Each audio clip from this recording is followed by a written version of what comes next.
वो वक्त था 19वीं दशक का, जब लोगों को अंटार्कटिका नाम के एक जगह के बारे में पता चला। अंटार्कटिका की अनदेखी और खौफनाक दुनिया बहुत सारी मिस्ट्रीज से भरी हुई है। कुछ तो सॉल्व कर दिया गया है, पर कुछ मिस्ट्रीज ऐसे हैं जो साइंटिस्ट्स के भी आज तक समझ नहीं आए। पृथ्वी की सदर्न मोस्ट रीजन में मौजूद ये जगह पूरी तरह से बर्फ से ढकी हुई है। कुछ लोगों की माने तो इन बर्फीले सरफेस के नीचे एक लेक मौजूद है जिसे पूरी दुनिया से छिपाया गया है। इस लेक की उम्र 15 मिलियन साल बताई जाती है। रिसर्चर्स के अनुसार इस लेक के अंदर ऐसे ऐसे क्रीचर्स मौजूद है जिनके बारे में आपने कभी सोचा भी नहीं होगा। कॉस्मिक कनेक्ट की वीडियोस में एक बार फिर से स्वागत है। हाल ही में आई न्यूज में बताया गया कि रिसर्चर्स अंटार्कटिका के नीचे मौजूद आइस के सैंपल्स कलेक्ट कर रहे हैं, जहां उनको विश्वास है कि अगर उनको इन हार्श कंडीशंस पर लाइफ मिलती है तो इससे पूरी दुनिया को दूसरे ग्रहों पर मौजूद लाइफ फॉर्म्स को समझने में मदद मिल सकती है। कुछ लोगों का तो ये भी मानना है कि अंटार्कटिका आज से कुछ साल पहले एंशिएंट सिविलाइजेशंस का घर हुआ करता था, जहां आज हम अंटार्कटिका को पूरे तरह से बर्फ से ढका हुआ पाते हैं, पर उस समय बर्फ का नमो निशान नहीं हुआ करता था।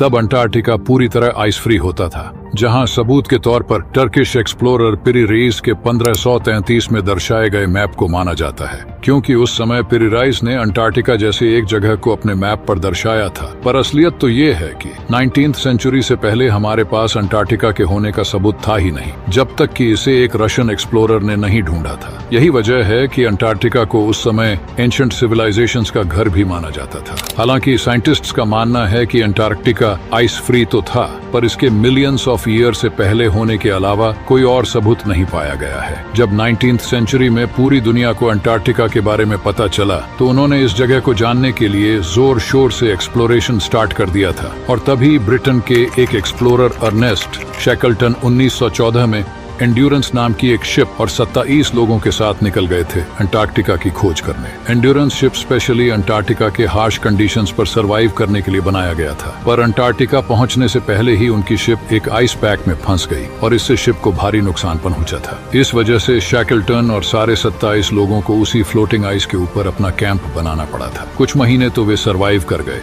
पर दिक्कत तब शुरू हुई जब वो बर्फ बीच से टूटने लगी, जिस वजह से शैकलटन और 4 लोगों का एक ग्रुप को लाइफ बोट के सहारे साउथ जॉर्जिया आइलैंड तक पहुंचे। फिर वहां से उन्होंने अपने बाकी क्रू मेंबर्स के लिए मदद मांगी। हालांकि बाद में शैकलटन की हार्ट अटैक से मौत हो गई थी और उनको वही उस आइलैंड पर दफनाना पड़ गया था। अब इन सब के बीच अमेरिका भी कहां पीछे रहने वाला था, इसलिए अमेरिका ने भी एक ऑपरेशन लॉन्च कर दिया था, जहां पर 1946 में लॉन्च किए गए ऑपरेशन हाई जंप को अब तक का लार्जेस्ट अंटार्कटिक एक्सपीडिशन माना जाता है, जहां 4700 लोग, 13 शिप्स और मल्टीपल एयरक्राफ्ट्स को इस मिशन के लिए दाखिल किया गया था। इस फोर्स को 3 हिस्सों में बांटा गया था।